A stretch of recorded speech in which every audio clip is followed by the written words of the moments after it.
Hi viewers, welcome to my YouTube channel. ఇది upper limb రాడిక్యులోపతిలో part 3 అనమాట.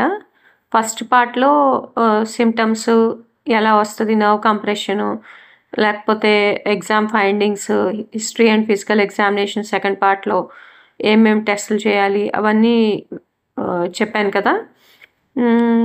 ఇప్పుడు indication for surgical option.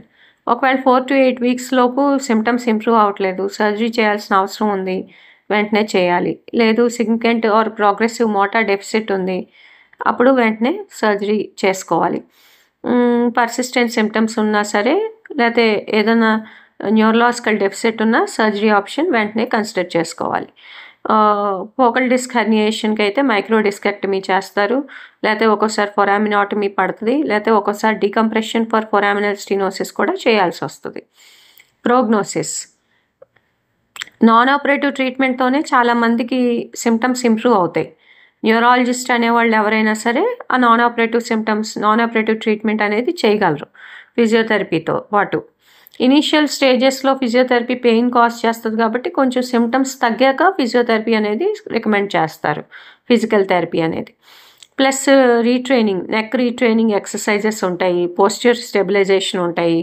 ఇవన్నీ కూడా మెల్లిమెల్లిగా ఒకటి ఇంప్రూవ్మెంట్, సిమ్టమ్స్ ఇంప్రూవ్ అయ్యే కొద్దీ ఎర్గోనామిక్ చైర్ యూస్ చేసుకోవడం, నెక్ స్టెబిలైజేషన్ చేసుకోవడం, నెక్ ఎక్సర్సైజెస్ చేసుకోవడం, నెక్ రిలాక్సేషన్ చేసుకోవడం, ఏదైనా స్ట్రెస్ వల్ల వస్తుందా స్ట్రెస్ రిలీఫ్ చేసుకోవడం. అండ్ ఈ ప్రోగ్నోసిస్ వచ్చేసరికి నాన్ ఆపరేటివ్ ట్రీట్మెంట్ తో పాటు చాలామందికి సర్వైకల్ రాడిక్యులోపతి అనేది ఇంప్రూవ్ అవుతాయి సిమ్టమ్స్. కొన్ని వారాల్లోనే ఎర్లీ ఇంప్రూవ్మెంట్ వచ్చేస్తుంది. కాదు పర్సిస్టెంట్ సిమ్టమ్స్ ఉన్నాయి అంటే కనుక మనం సర్జరీకి వెళ్ళాల్సి వస్తుంది. ఇంకా అన్బేరబుల్ పర్సిస్టెంట్ సిమ్టమ్స్ లేదా న్యూరలాజికల్ డెఫిసిట్స్, ప్రోగ్రెసివ్ వీక్నెస్, లైఫ్కి హార్మ్ చేస్తుంది, డిపెండెన్సీ వచ్చేస్తుంది అనే వాళ్ళకి మనము సర్జరీకి పంపిస్తామన్నమాట.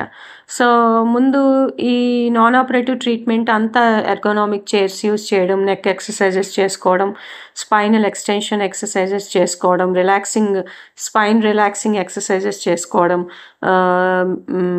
మినిమంగా రెస్ట్ తీసుకోవడం, ఎక్కువ స్ట్రెయిన్ అవ్వకుండా ఉండడం, అలాంటివన్నీ చూసుకోవాలన్నమాట. అండ్ డిఫరెన్షియల్ డయాగ్నోసిస్లో థొరాసిక్ అవుట్లెట్ సిండ్రోమ్ అని, రిఫర్డ్ పెయిన్ అని, చాలా డిఫరెన్షియల్ డయాగ్నోసిస్ ఉంటుంది. సర్వైకల్ మైలోపతి అని చాలా డిసీజెస్ డిఫరెన్షియల్ డయాగ్నోసిస్లోకి వస్తాయి అప్పర్ లింబ్ రాడిక్యులోపతికి. Thank you, please subscribe.